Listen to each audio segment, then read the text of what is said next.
Some secrets are not buried in the ground. They are buried in the silence between people who once trusted each other. In the kingdom of Veldoria, 3 sapphires vanished from the royal vault on a quiet winter night, and everyone believed it was a simple theft. But Princess Rowena knew her mother better than anyone, and her mother had whispered one strange sentence before she died. The stones were never stolen. They were sent away to protect the truth. For years those words meant nothing. Until the night Rowena found a locked drawer, a faded map, and a name she was never supposed to see. What she discovers next will not just uncover where the sapphires went, it will reveal why her entire family lied to keep them hidden. The palace of Veldoria was quiet the morning Princess Rowena decided to open her late mother's study. For 3 years the room had stayed locked, exactly as it was on the day the queen passed. No one dared touch it. The servants believed grief lived inside those walls, and perhaps it did. But Rowena was no longer a frightened girl. She was 24 now, and questions had been growing inside her for a long time. She turned the old key slowly. The door creaked open, releasing the smell of dust and dried lavender. Everything sat untouched: the writing desk, the half-burned candle, the chair still pulled back as if her mother had only stepped away for a moment. Rowena walked in carefully, her fingers brushing the edge of the desk. This was where her mother had written letters late into the night. This was where secrets had been kept. Her eyes stopped on the lowest drawer. It was locked, unlike the others. Strange. Her mother never locked anything small. Rowena knelt down and pulled at it, but it held firm.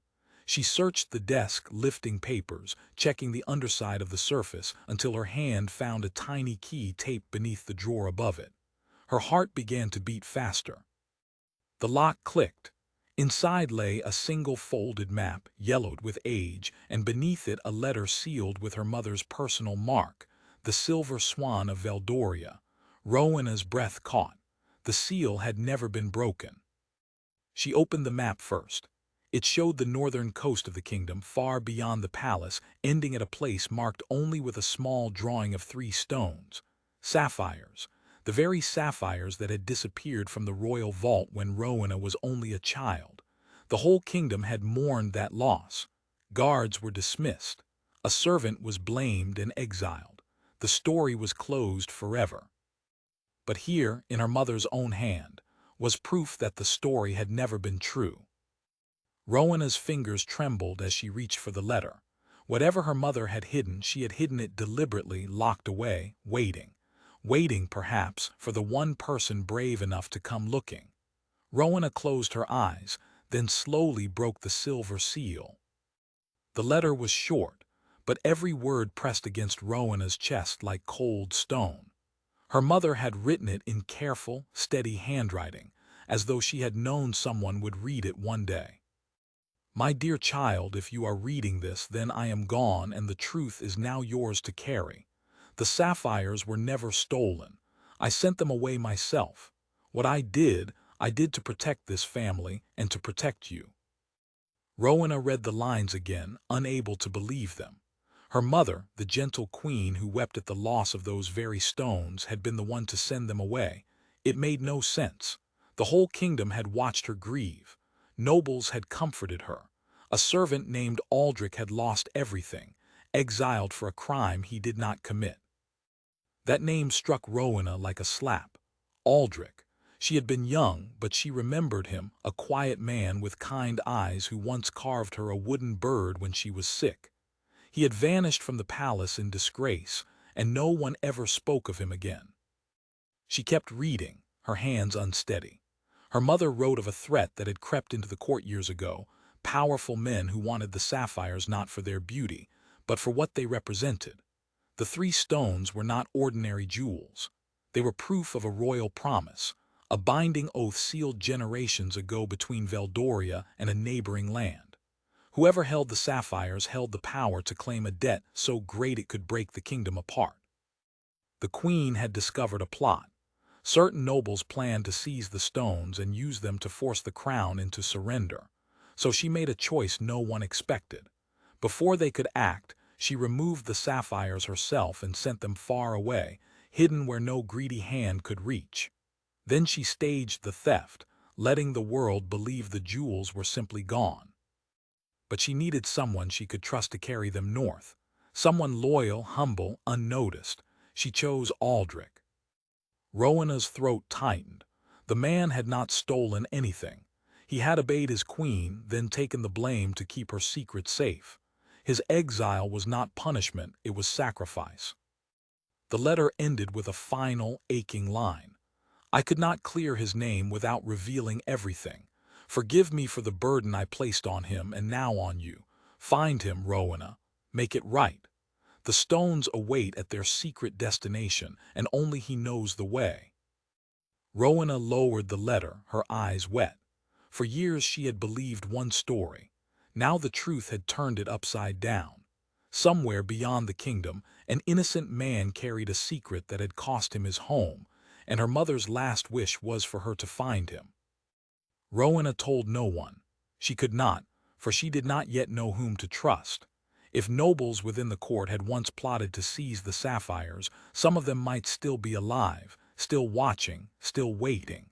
So the princess did something no royal was ever supposed to do. She left the palace in secret. Wrapped in a plain gray cloak, she slipped out through the servants' gate before dawn, carrying only the map, the letter, and a small purse of coins. She had never traveled alone in her life. The roads frightened her, and every stranger's glance felt like a threat. But her mother's words pushed her forward, one careful step at a time. She journeyed north for 3 days, following the faded lines on the map. The grand towers of Veldoria disappeared behind her, replaced by rough villages, cold winds, and gray stone coasts. She asked quietly about a man named Aldrich, describing his kind eyes and gentle voice, never revealing who she truly was.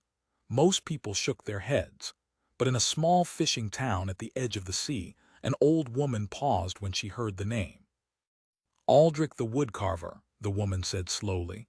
Yes, he came here years ago, a broken man, kept to himself, made toys for the children and never spoke of his past. Rowena's heart leapt. Is he still here? The old woman's face softened with sorrow. He fell ill last winter. He lives in the cottage past the cliffs, but he is weak now.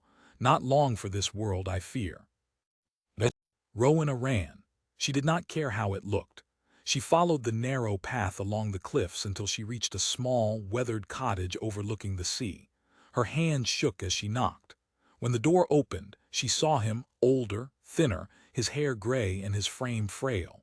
But those eyes were the same kind eyes she remembered from her childhood.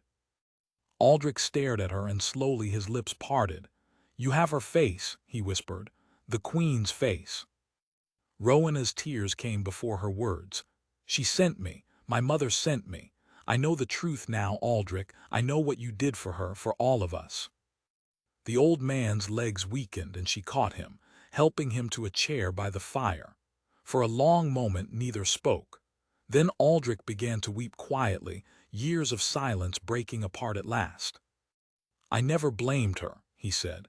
She carried a heavier burden than I did, but I always prayed someone would come. Someone who would let the truth breathe again before I died. Rowena knelt beside him, holding his frail hands. Where are they, Aldrich? The sapphires.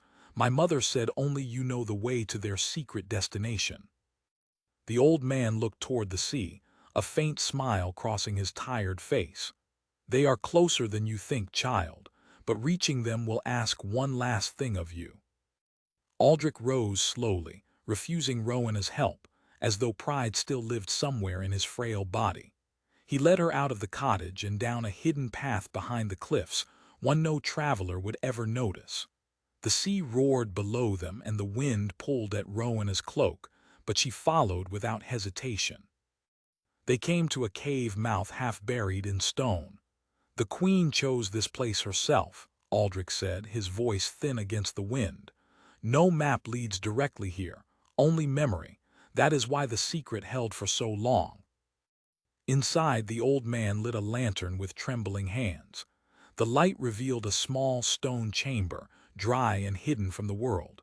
In the center stood a simple wooden box, one Aldrich had carved himself. He knelt beside it, brushed away the dust and lifted the lid. 3 sapphires shone in the lantern light, deep blue and impossibly bright, as if the sea itself had been captured inside them. Rowena gasped. For her whole life these stones had been a legend, a loss, a wound. Now they lay before her, real and glowing, exactly where her mother had commanded them to be. The oath they represent still binds 2 kingdoms, Aldrich said softly. In the wrong hands they could start a war. In the right hands they could keep the peace your mother died protecting. She trusted you to choose, Rowena, not to hide them again, but to bring the truth home. Rowena understood at last what the one last thing would be. She could not simply take the stones and slip back into the shadows. To make it right, she would have to return to Veldoria, stand before the court and reveal everything. Her mother's secret, the false theft, and the innocence of the man they had exiled. It would shake the kingdom. It would expose the nobles who had once plotted in darkness. And it would clear Aldrich's name before the whole world. She looked at the old man, so weak now that even standing seemed to cost him. "Come back with me," she said. "Let them see the man who sacrificed everything. Let them honor you." Aldrich smiled, but there were tears in his eyes. "I am too tired for the journey, child, but knowing you carry the truth is enough. That is all I ever wanted." Rowena gently closed his hand around one of the sapphires. "Then hold this until I return with the others. When I clear your name, I will come back for you myself, and you will never be forgotten again." The old man nodded, unable to speak. Outside, the sun broke through the gray clouds for the first time in days, spilling light across the sea. Rowena stepped out of the cave, the sapphires safe in her hands and the truth finally free. The journey home would be dangerous, and the court would not welcome what she carried. But she was no longer a frightened girl searching a locked drawer. She was her mother's daughter, and the secret was hers to set right at last.